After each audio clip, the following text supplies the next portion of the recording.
Welcome to a series on period tack. In the 18th century, just like today, after we catch our horses in the field, we then have to lead them from point A to point B. Well, the way to do this is with a lead rope and a halter.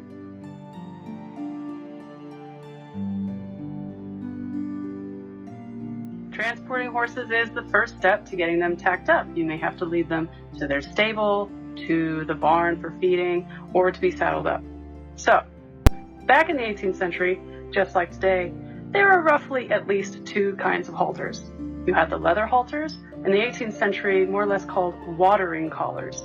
Now these were generally underneath the horse's bridle, and they were used to tie a horse to a post or to let them graze.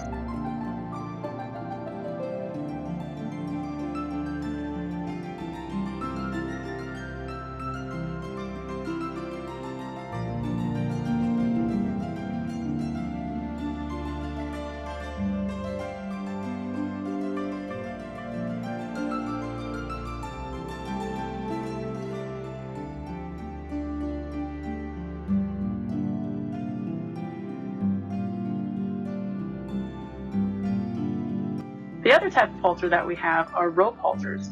These are the halters I tend to use because, well, equine psychology dictates that horses will push into pressure.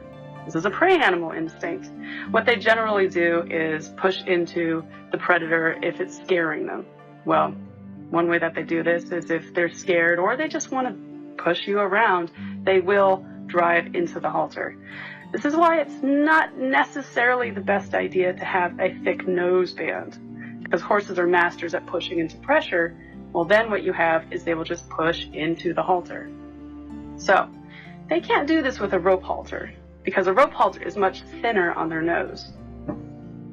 If you've ever seen a cavalryman get dragged by his horse, it's not exactly looking good, but it's also a safety issue. So rope halters have been used for thousands and thousands of years, along with leather halters, but rope halters tend to be the safer option.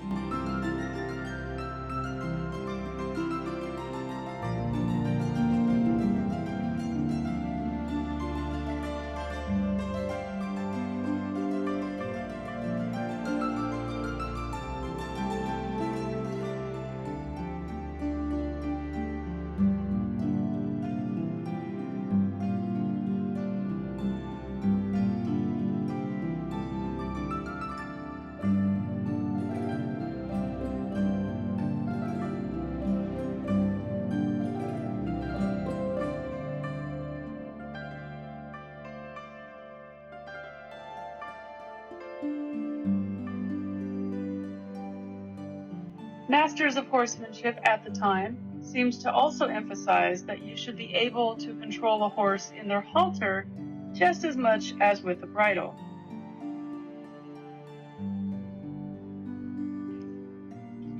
The Duke of Newcastle, William Candish, said in the 18th century that the bridle, I confess, is of some use, though but little. For I have managed a horse with a halter only, and he went as well as with the bridle, so that it is not the bridle, but the art of the rider that renders the horse tractable.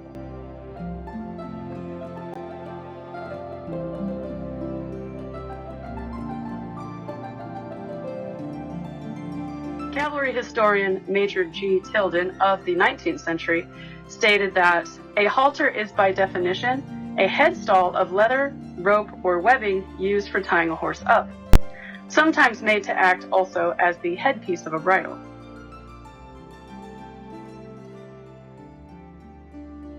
So very similar to the 18th century, we still have these today. We have rope halters and we have leather halters, but we also have nylon halters, which are similar to the leather ones, except they come in many, many colors.